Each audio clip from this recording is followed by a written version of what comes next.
Welcome back to This Day Live, the Sunday talk show here on the Arise News channel. With me are Professor Bola Akinteriwa, who is DG Bolitag Center for International Diplomacy and Strategic Studies, Professor David Awarawa, who's Professor of International Relations and Strategic Studies at the University of Lagos, and Chike Ogie, who's a former Commissioner for Information, Delta State, and Managing Director of MAC Folly Limited. Gentlemen, thank you very much indeed for joining us here, as you always do.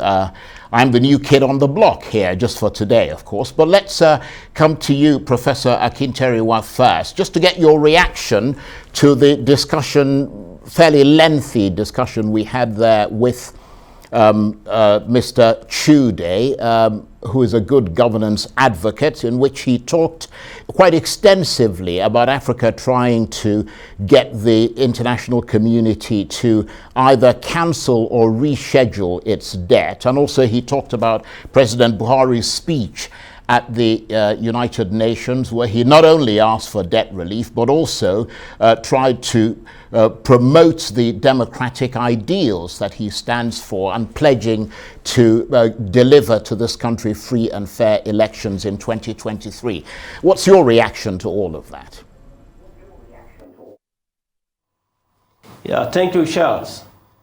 I think Ashike did very well by giving us a tool to resolve of all the issues.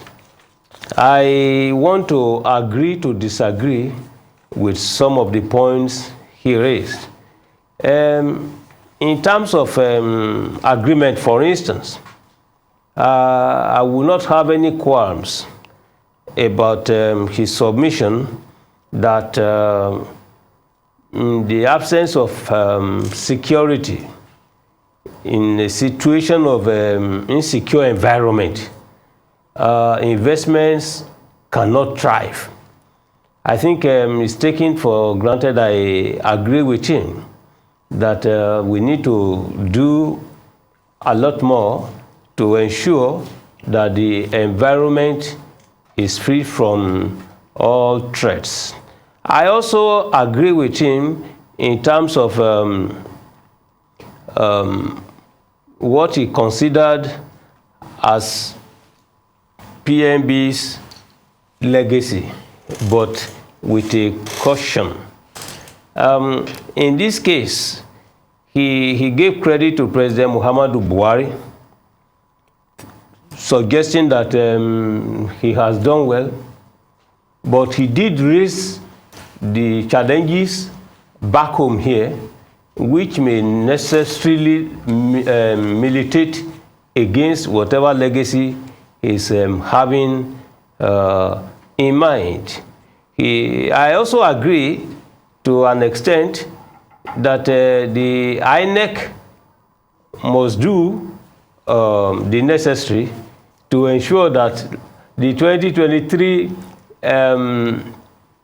elections, all right, can be credible, acceptable, transparent. But that is the extent to which I can subscribe to his submissions. First of all, in terms of the pandemic debt relief that you did raise, and to which he moderately responded, I do not subscribe to his postulation. I do not even agree with William Ruto, all those advocating that Africa's debt, Nigeria's debt, should be cancelled. Why should they cancel whatever debt? What did we use the money taken, the loan taken? What do we use it for? When we take loans, internationally speaking, the strong belief is that the money will be earmarked for economic productivity, revenue generation therefrom. But you see, I'm happy that Shike himself recalled the efforts made by Olusegun Obasanjo to get our debt from foreign debt from about 30 billion US dollars reduced to about 12. Now, what is the current situation with our debt? Now it's increasing, and we are told that the money is being spent on infrastructural development. This is money always shared among states and so on and so forth for development. But development, they talk about growth, but the growth is yet, to get to the level of development. So, if, for instance, we will be taking loans only for us to deepen indebtedness, to deepen dependency on the creditors, no, it shouldn't be given. Nigerian people, research has clearly shown, they thrive better when they are frontally challenged. They do very well. They have sagacious minds. If you are talking about journalists, you are talking about the military, you are talking about the policemen, please go and see some international reports on the behavior, on the attitudinal disposition of Nigerians in international organizations. They perform very, very well. But why is it that when they are at home, there is problem? So I want to subscribe to the argument that no one should give any loan to Nigeria in particular. That is the only way Nigerians will be compelled to sit down and think critically and develop. But when, for instance, you do not encourage self-relianceism, to borrow the word from Professor Ogundawole, who came up with the theory that, look, we need self-reliance attitude. That's the only way we can be free from this unending loans. So I don't agree at that level.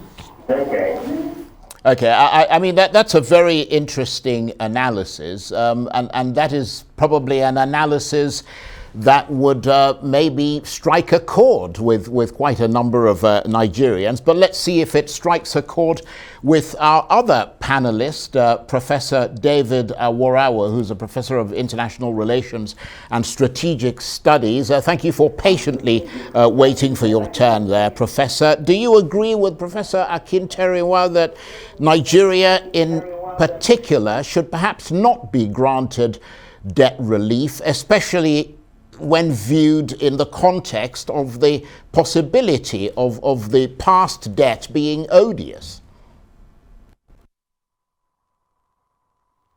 Thanks so very much. I don't agree that Nigeria should not be granted debt relief.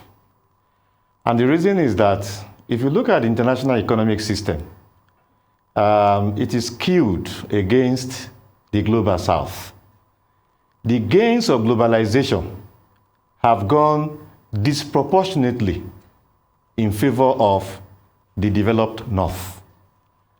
And arising from that, of course, all of this became apparent when COVID came. The wide gap between the north and the south became, very glaring.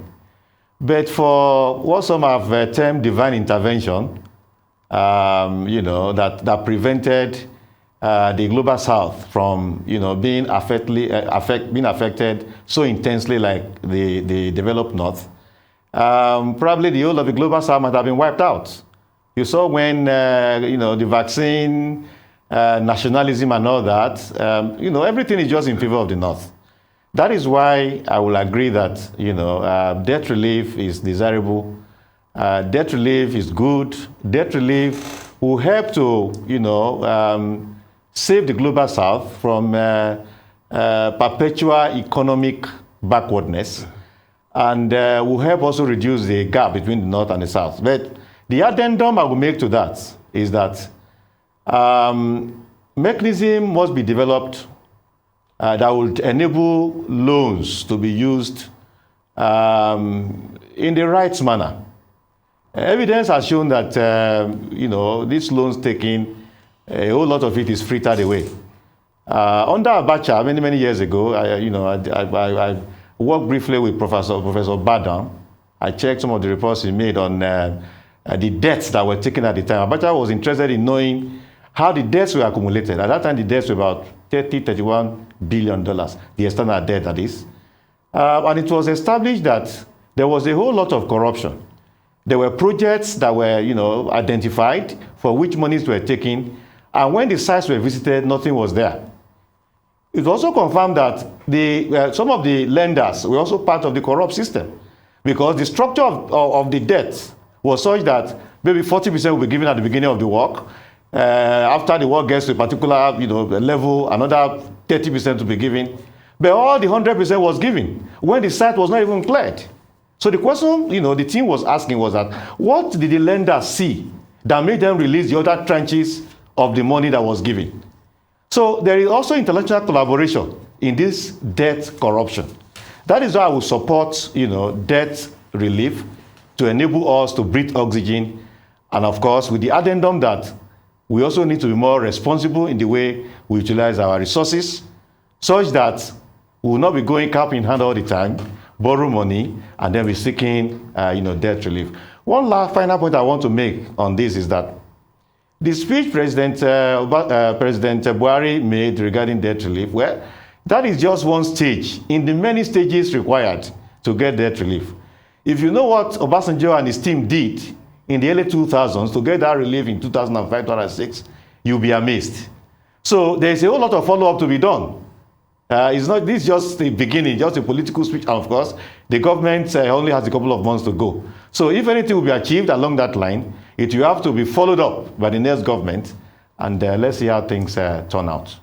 Please, Charles, before Shike comes in, it is critically necessary to understand that granting loans, giving debt relief, all these are instruments of domination in international economic relations. It strengthens dependency. Now people are always interested to give you loan. Now then you will be subjected to the conditionalities. So this is the issue. Let me tell you, there is beauty in poverty. There is beauty in self-recognition. There is beauty in being a Nigerian when you are self-reliant. Isolationism in 1823 in the US. The Chinese decided to look inward in order to come back greatly. You cannot self-mortgage yourself, sell yourself to Europe. You say you are taking loan. Taking loan for what? So I am saying that a Professor David Awurawa, Charles Anogolu, a Ruben Abati, Shike Ogia, leave them to their fate, then you will see how creatively they will come back.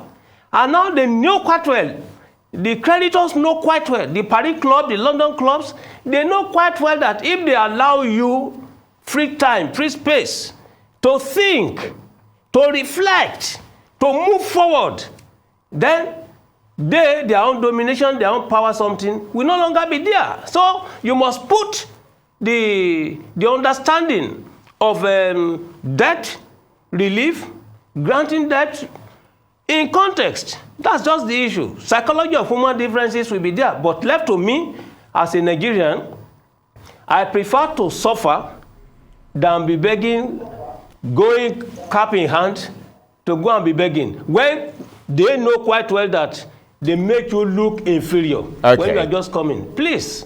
Well, I appreciate that point that you made there, Professor Akinteriwa, because I think there are two sides to it. One is that I would be inclined to agree with you about going cup in hand all the time to beg for money. On the other hand, of course, we know that on Maslow's hierarchy of needs, if you're able to relieve the basic issues of hunger, that leads to higher thought. Well, let's see what Chike Ogia, who's the former commissioner for Information for Delta State and currently Managing Director of Mac Folly Limited, has to say about this. Thank you very much indeed for your patience. You yourself, of course, have been in government reasonably recently. What's your take on this issue of debt relief for Nigeria in particular and Africa in general? Thank you, Charles.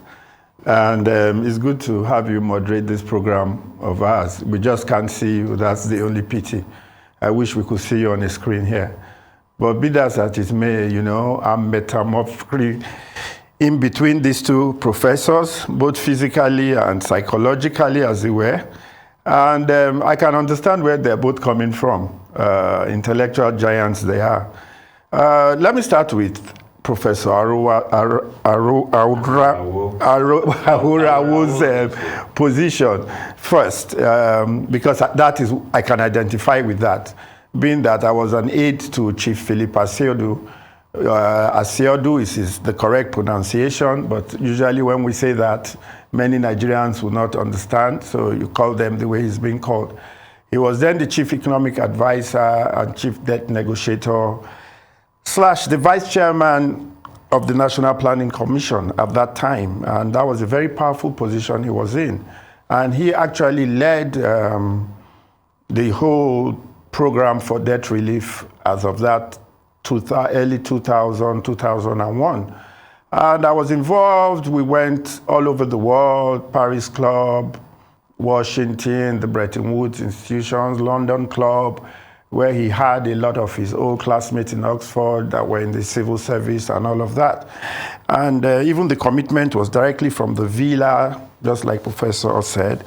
And that was how that whole thing was galvanized. And if you realized, it didn't come together till about 2005. Mrs. Okonjo-Iweala had to be brought in at some point. Yeah, she started with us, even when she was in the World Bank. Then she came over to Abuja and was like a special assistant to the president and was working very closely with Chief Asiodu at that time and all of that.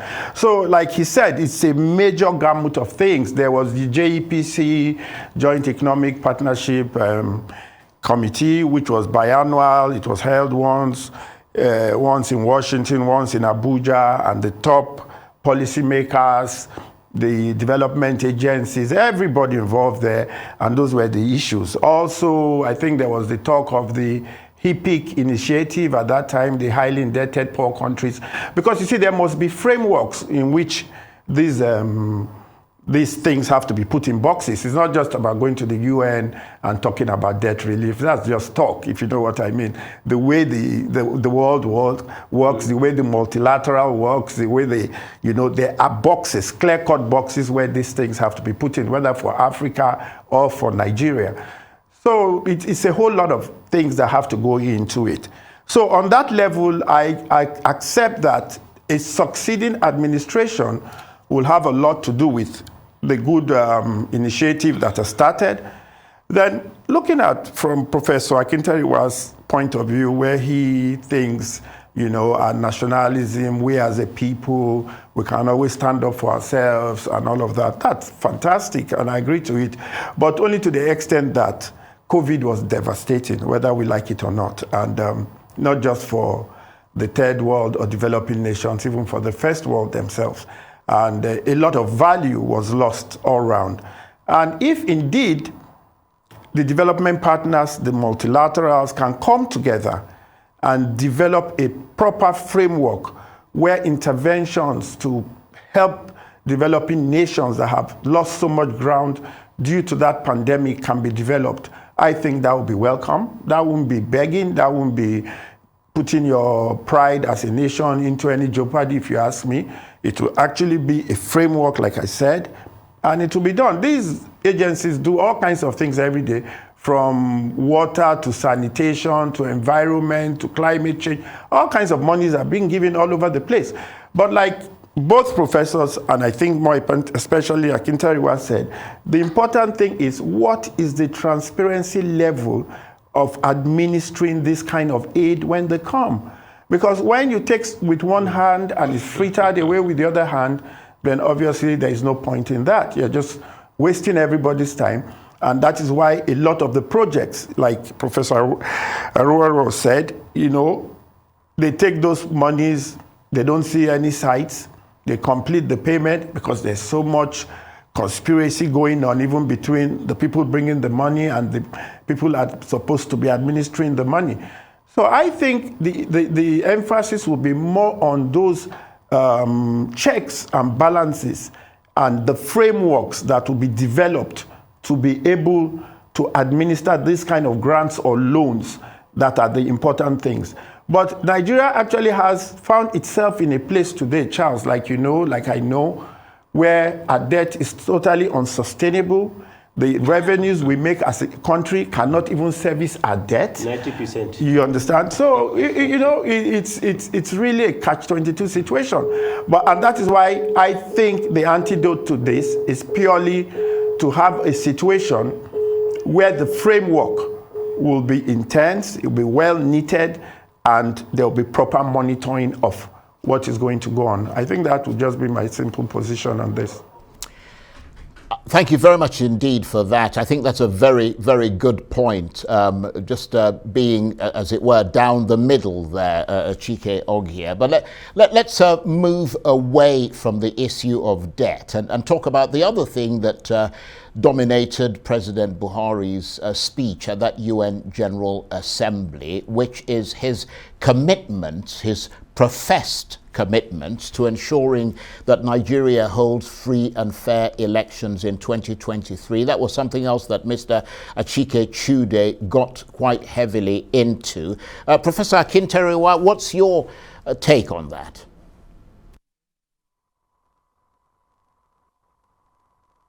I didn't hear your question very well. Okay, my apologies for that. I think there might have been a comms problem here, but I think my question, I was saying let's move away from the issue of debt and talk about the other thing that President Buhari that partly dominated his speech at the UN General Assembly, which was his professed commitment to ensuring that Nigeria holds free and fair elections in 2023. That was something that our first guest, Achike Chude, also got into quite a bit, and I'm presuming that you also sort of listened in while he was giving his analysis. What's your reaction to that? Well, I think Chike did well by reminding us that the General Assembly, to an extent, is just a talking show. And you can say whatever you want to say. They call it general debate. But the fundamental, the classical meaning of debate is arguing for or against. But in the UN tradition, it's simply an expression of the opinions you hold on critical international questions. An opportunity to tell the whole world your achievements back home all along. So what our president has said is basically things that can be taken seriously depending on what you are considering, or not to take them seriously.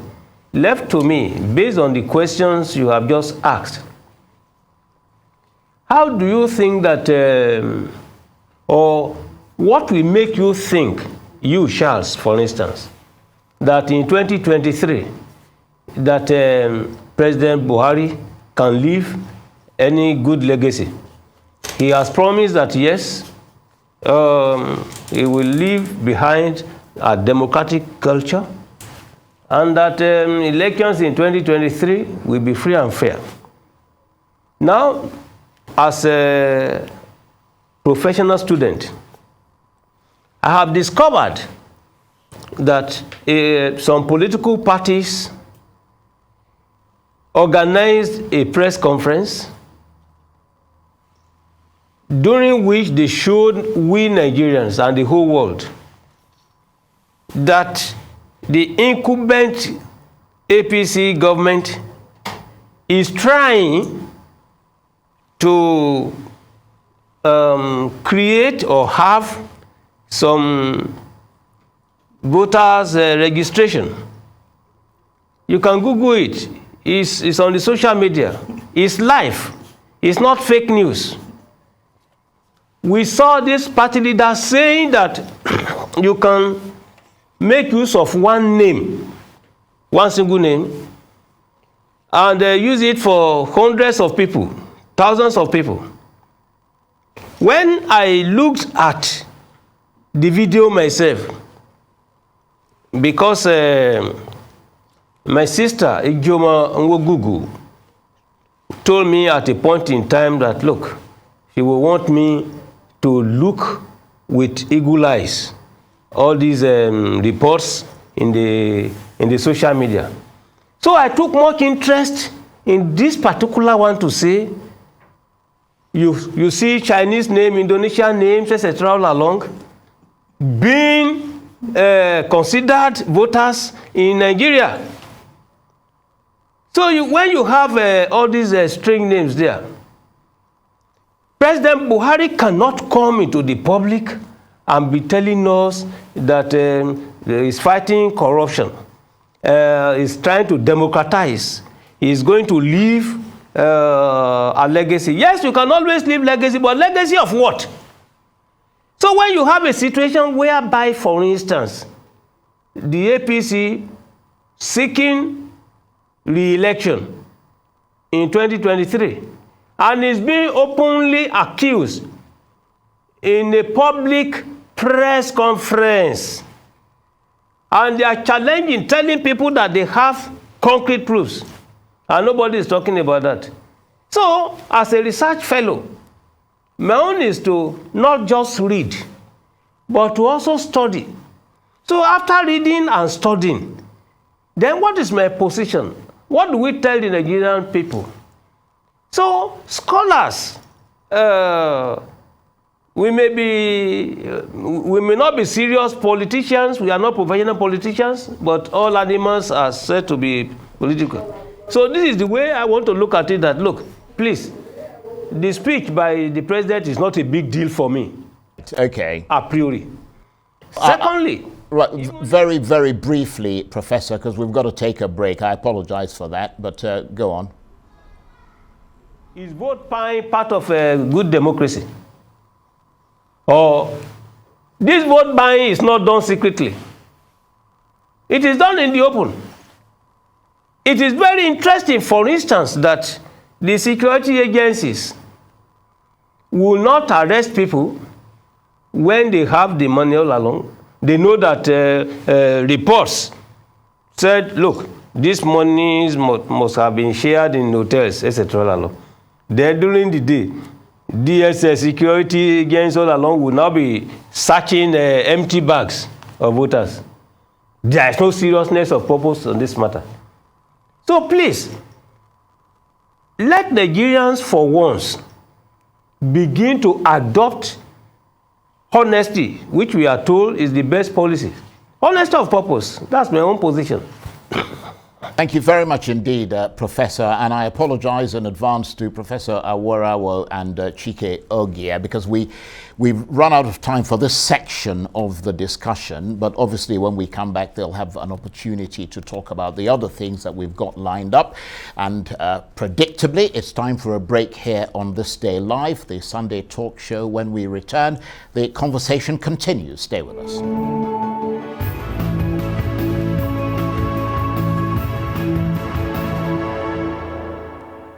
Welcome back to This Day Live, the Sunday talk show. I'm Charles Inigulu in Abuja. The National Industrial Court has ordered the Academic Staff Union of Universities, or ASU, to call off their ongoing strike. ASU had on February the 14th declared a nationwide action pressing home their demands for revitalization funds for universities, renegotiation of the 2009 agreement between ASU and the federal government, release of earned allowances for university lecturers, and deployment of the University Transparency and Accountability Solution. The situation has forced many Nigerian students to be out of school for over 7 months, prompting them to block the Lagos-Ibadan Expressway and Lagos Airport in protest.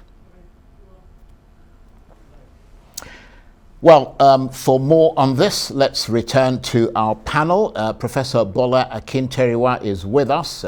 He is the DG Bolitag Center for International Diplomacy and Strategic Studies. Professor David Awarawo is with us. He's Professor of International Relations and Strategic Studies at the University of Lagos. And of course, Chike Ogie, former Commissioner for Information, Delta State, and Managing Director of Mac Folly Limited. And let me come straight to you, Professor Awarawo. Thank you very much indeed for your patience. We're going to try as much as possible to get to the rest of the topics in the time that we have. So I would appeal to all three of you to be fairly circumspect and limited in your brief, in your analysis. We were talking there about ASU and the ongoing strike. You are, of course, a professor, so I would imagine that peripherally, if not completely, you know what's going on there.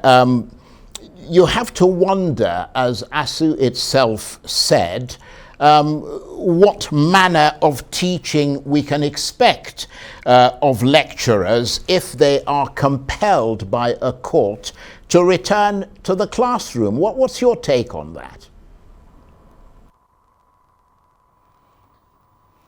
Yeah, thank you. The point made by the ASU president on the issue the other day is just summarizes the government approach towards resolving the lingering strike, doing all the wrong things, and has complicated the whole issue, making it impossible for the strike to be called off so that students can return to classes. The court ruled that, ASU should return to the classes. We didn't go anywhere to start with. Our job description is 3, teaching, research, community service. We have remained in our offices doing our research and doing community service. So when the court ruled, we were expecting the students to come. Maybe we'll be able to teach. But we didn't see students, no student came for us to teach them. But beyond just expecting the students to come, the other thing is people you have not paid for 7 months. How do they teach? Teach requires a lot of physical exertion, mental stability, psychological, forthrightness to be able to teach. How will someone who has not been paid for 7 months be able to go to class and then impart knowledge?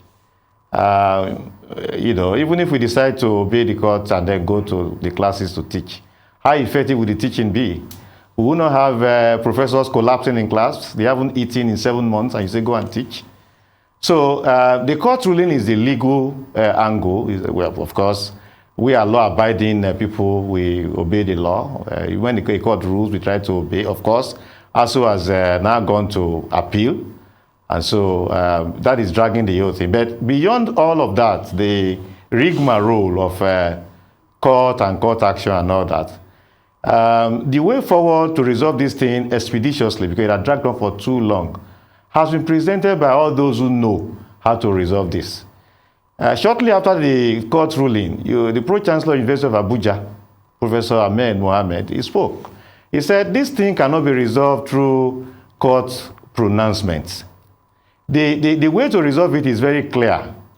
The report 2009 agreement, there are issues, just as you have rightly outlined. First, renegotiation of 2009 agreement, that has been done.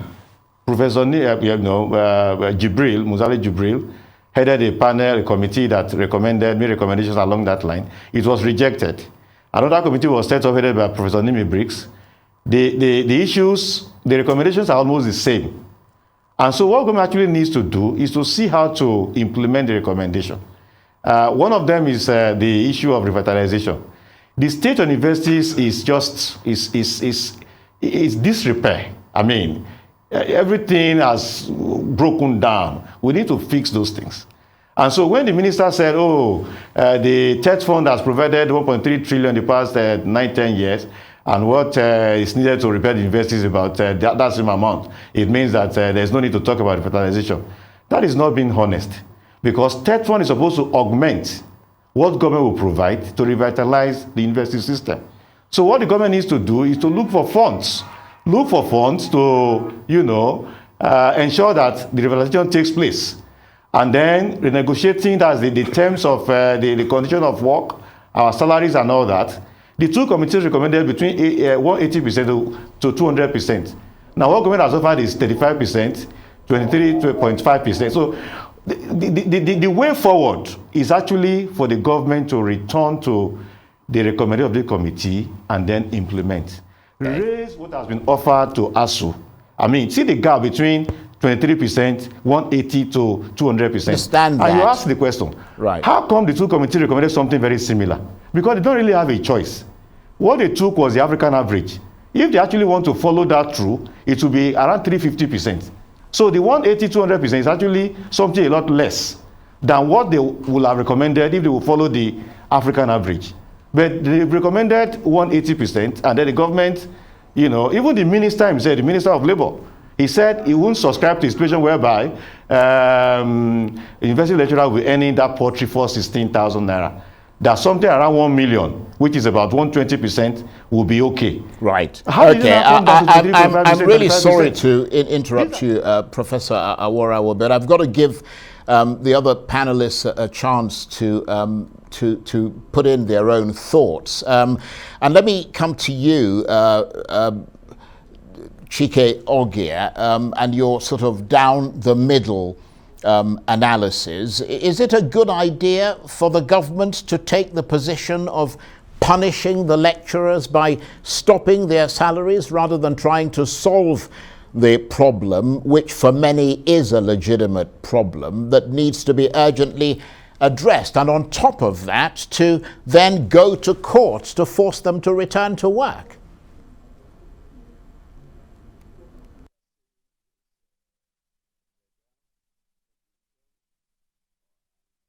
Anything at all? Okay. It looks like there's a bit of a communication problem in Lagos, but while we're waiting for them to re-establish contact with us so that obviously they can hear us, I think what is interesting here is one suggestion that's been made by some analysts who've been looking from the outside in, that perhaps the government could undertake as part of a new agreement with ASU to fully fund these universities for the next maybe 2 years or so, and then try and put in a new funding arrangement for them. But I understand that our panel is back. Chike Ogia, I'm going to come to you first to try and get your down the middle analysis. My question was, is it a good idea for the government to take the position of punishing the lecturers by stopping their salaries rather than trying to solve the problem, which for many is a legitimate problem that needs to be urgently addressed, and then on top of that, to go to courts to force them to return to work? Well, Charles, we heard from someone who wears the shoes. Because I'm sitting in between two professors, one retired but not tired, and the other one is currently, in fact, he's a professor in my alma mater. And it really makes me sad because we were in the university in the early 80s, and those citadels of learning were one of the best in the world and comparable to, yeah, there were a few strikes here and there, but nothing intractable like the kind of things we are beginning to see now, where students are beginning to lose whole academic sessions and all of that. But more importantly, the last time I was in the University of Lagos, because I had something to go there for, I think maybe some wedding or something, I almost cried because the place was totally unrecognizable to me. That was not the university I went to. The place is now just littered with all kinds of buildings that are definitely unplanned. You can tell maybe the sign of the times. I even wonder, how those students can learn in that kind of environment. The halls of residence look like dilapidated buildings. Even the arts block, the different lecture theaters there, even the great faculty of law that was you know, the signature of all eyes, as it were, then, you know. We had it all, both in terms of aesthetics and in terms of quality, the kind of professors we had in that university. I wonder, you know, now you leave these people, you don't pay them for 7 months, there's this strike going on. And just look at how wide the disparity is, what the government is offering and what they are saying, you know, that they deserve. And we are even hearing that is even well below the African average. So how do we begin to sort this out? And education, we all know, is the bedrock of any country's development. We can't do anything in Nigeria without education. So going the legal way, you know, resorting to arbitration, going to the industrial court now after 7 months, which you could have done, and, you know, 7 months ago and not gone down this road, and we could have avoided all this thing. You know, how is that the solution now? Okay, hear what professor is saying, that they are in the offices and they are waiting for the students, but there are no students coming in. Meanwhile, the students are blocking roads and saying they want to go back to school. So you can see that that itself does not really connect. That's a very good point. All in all, what we can do from here. Well, let's actually try and examine that last point you made, which is about what we can do from here. And let me bring in Professor Akinteriwa. I wonder if perhaps, Professor, the government could undertake, as part of a new agreement, to fully fund these universities for the next 2 years or so. Somebody made that suggestion. But as part of the agreement, mandate them to seek international advice about how to build funding capacity on their own. Because, for instance, we had representatives of the Michigan State University in America visiting Nigeria recently. Michigan State University, as you know, is owned by Michigan State in the US, but the state only provides 5% of its annual budget. But the university's research budget alone, which it raises by itself, is more than $1 billion a year. And that's money that the university generates by itself, and it's not from student fees. Is that the way to go for Nigerian universities to, by law, look for ways of generating their own revenue? You have raised two sides of the same coin. You've raised the issue of the principle of pacta sunt servanda, sanctity of agreements. And you have also raised the issue of a university autonomy, directly and indirectly. If someone has suggested that, look, for 1 or 2 years, let the federal government agree to fund, then I will ask you, do you think that the federal government, as led by President Muhammadu Buhari and like his predecessors, would they respect any agreement? The government of Nigeria is not on record to believe in sanctity of agreements. Why would you do an agreement?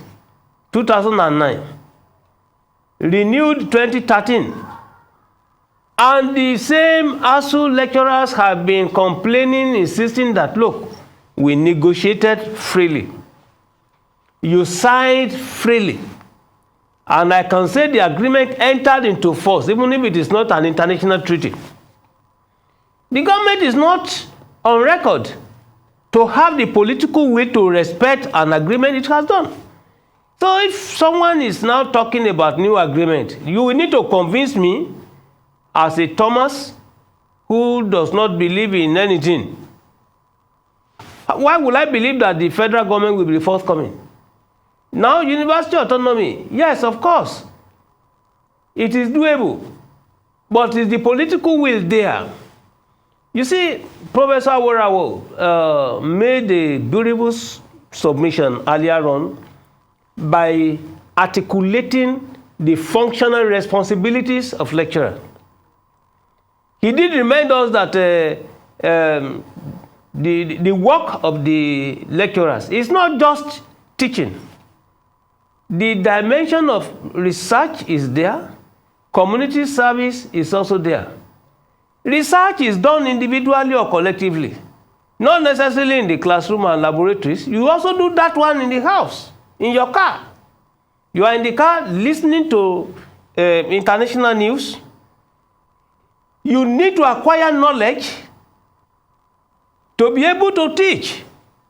It's not just recycling old information.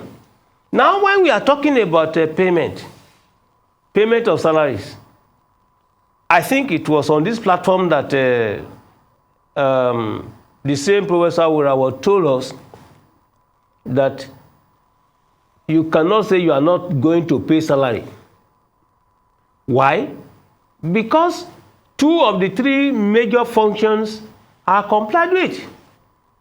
And when Chike Ogea, our own Honorable Commissioner, linked or raised the conflict between the students wanting to go back to school and Professor Wura was not telling us that well, they were there, but students were not coming.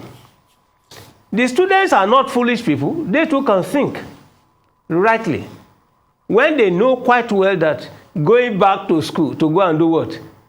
Please, in lecturing, in teaching, the factor of happiness, if it is not there, there is absolutely nothing good in whatever lecturing we are going to give. You need focused attention. You must be cool, calm, and collected. Your cerebrum must be in its appropriate place for you to work.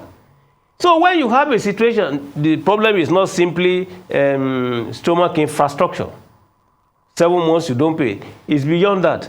I think that one critical approach to it is that if the government voluntarily or give the political will for university autonomy to be put in place, whether we have to wait for 1 or 2 years for the federal government to fund and then stop, is simply begging the issue. It can be done right away. So the point of submission is that, please, we need to be honest in our way of life. Honesty is not part of the style of political governance in Nigeria. No, it's not. Okay. If there is honesty of purpose, if there is discipline, there will be solution. I want to thank you very much indeed, all 3 of you, for your contributions on that big crisis in Nigeria. We're going to keep talking, but let's take a break here on This Day Live, the Sunday talk show. When we return, we'll be discussing the latest in the crisis rocking Nigeria's main opposition, People's Democratic Party. Stay with us.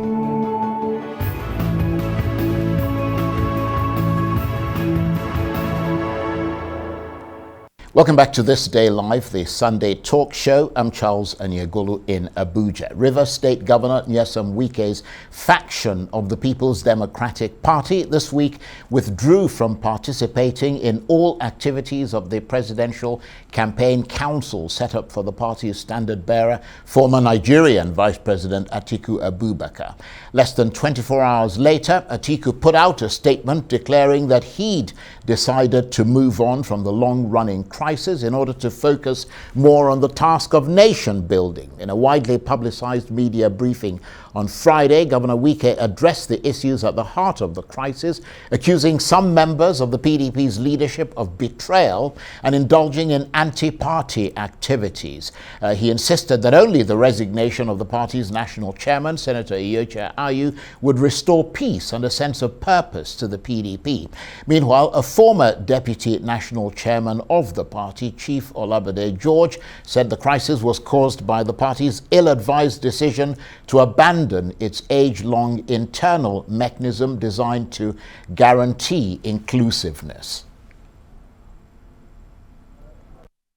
Okay, let's bring in our panelists to continue the discussion. Professor Bola Akinteriwa, Professor David Awarawa, and Chike Ogea, who are all there in Lagos. Thank you very much indeed. And please, let's try and keep this as brief as possible, given the little time that we have left. And let me come to you, Chike Ogier, the super typhoon Nyesom Wike continuing to bear down on one of Nigeria's biggest political parties so close to the start of the campaign season and of course the election proper, and it seems to be gathering explosive intensity by the day, doesn't it? How much should members of the PDP be afraid of its destructive potential? Oh yeah, they should be very afraid, definitely. There is a saying where I come from that if a tsetse fly perches on your scrotum, then you would know that the solution is not always violence. And that seems to be the kind of situation we are dealing with here. Suffice to note, Charles, that the PDP is the only political party I personally have ever belonged. I worked under that party in the presidency in my years there. Between the years of 1999 and 2005, 2006. I also worked under the presidency in my years, under the PDP government in my years in the Ministry of Aviation, when I was the managing director of the Sky Power Aviation Handling Company, SACOL as it then was, before we did the successful privatization. Then I went to the state, my state, Delta State, where under a PDP government of Dr. Emmanuel Udua, I was a commissioner of information for 4 years. So this is to tell you that that was the only party I belonged to, and I understand fully the workings of that party. And if you asked me, I think the whole genesis of this is as a result of the PDP itself not following its own rules. And I think that was where the whole thing went awry. Right from the beginning, who was it that was to run for the presidency, who was not supposed to run, who eventually got it, what actions had been taking place over the years. Nyesom Wike obviously has this sense of entitlement because over the years, the people that seem to be controlling the party today were the people that once abandoned the party and did not care what happened to the party. He had to come in at that point in time to steady the ship and keep it, as a political platform and all of that. Now, whether that action of his at that time entitles him to think he would be president or vice president of Nigeria becomes a subject, for a different discussion. But I believe that within the party, there should have been a way where people will have been able to know exactly what roles they can play and all of that. And the way they normally said, a family affair, a family affair, a family affair. Nyesom Wike will have been a great campaign coordinator for the party and all of that. But somewhere down the line, with the party, endangering itself by abandoning its own rules, everybody jumps in, everybody wants to be president, everybody wants to be everything. Let me just, I apologize for interrupting you, Mr. Ogier, but just in the interest of time, because we've got to talk about this and then talk about something else. So let me come to you, Professor Aworawo. Thank you for your patience. Given what Chike Ogier was saying there, these marked and deep divisions in the PDP so close to the start of the campaign season, are they likely to struggle to really wage an effective campaign for the 2023 election? Briefly. It is very clear they will struggle, except they do something very fast and something effective. I'm really surprised that things have degenerated this badly.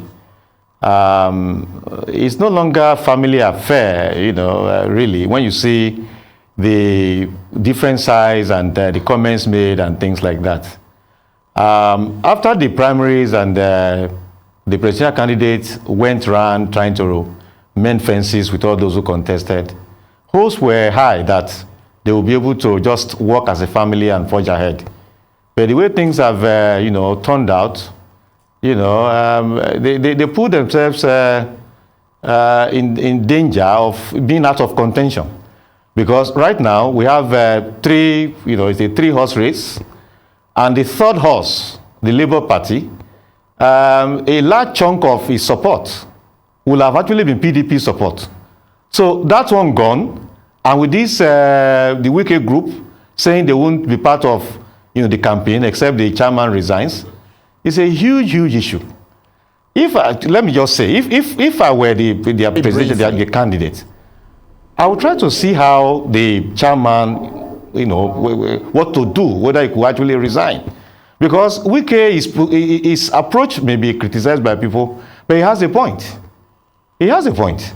Because presidential candidates from the north, chairman is from the north, and then the chairman himself haven't said that he will step down should the candidate emerge from the north.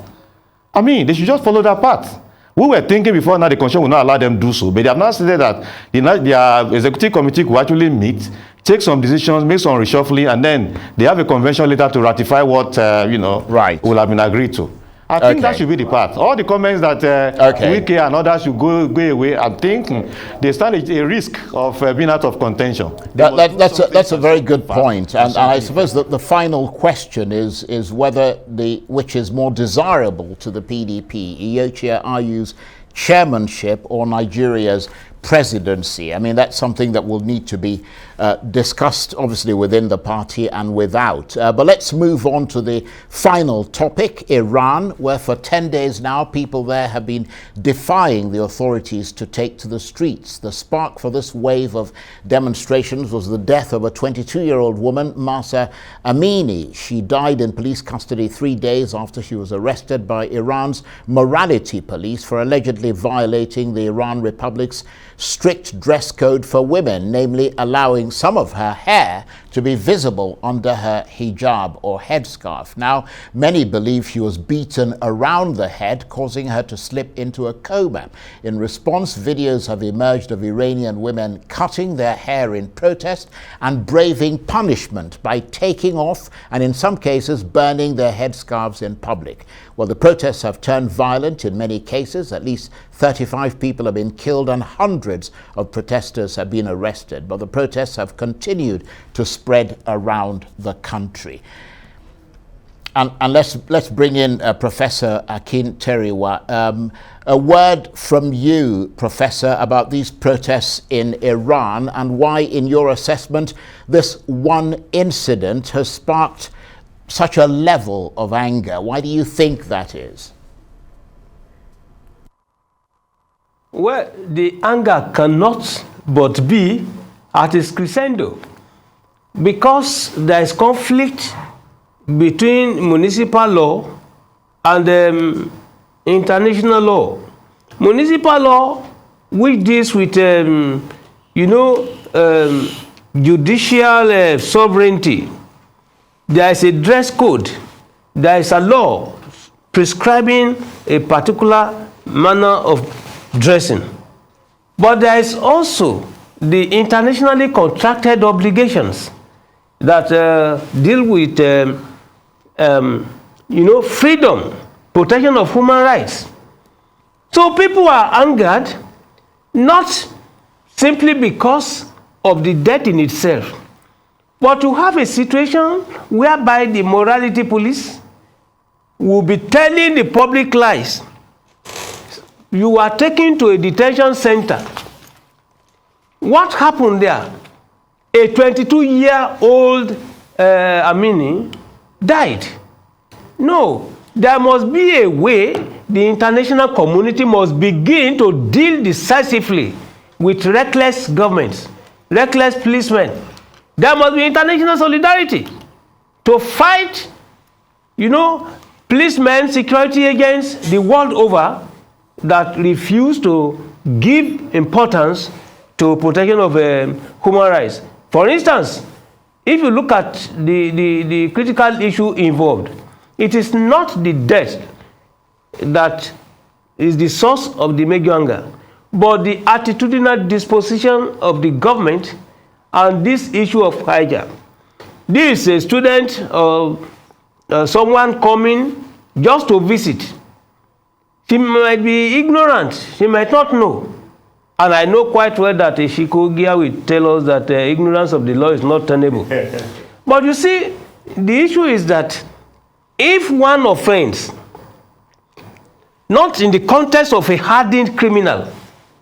Why will you bastardize? Why will you use violence to the extent that reports have it that the head was, was pushed against the car? She was probably beaten. But the source of the anger, and my own anger as a Nigerian, is that they do not allow the parents, the father, to have access. All right? She wants to know what happened. Right. But immediately the government, yes. So it's not acceptable. We should complain about that. Journalists the world over should fight on her behalf. Okay. It's not a problem for Iran alone. Yes, that's a very good point. And on that note, I want to say thank you very much indeed, Professor Bola Akinteriwa, Professor David Aworawo, and of course Chike Ogie. Thank you very much indeed for joining us there from Lagos. You've been watching This Day Live, the Sunday talk show here on Arise News. I'm Charles Anyegolu. From the entire team here in Abuja and Lagos, it's bye for now, and thanks very much indeed for watching. Bye-bye.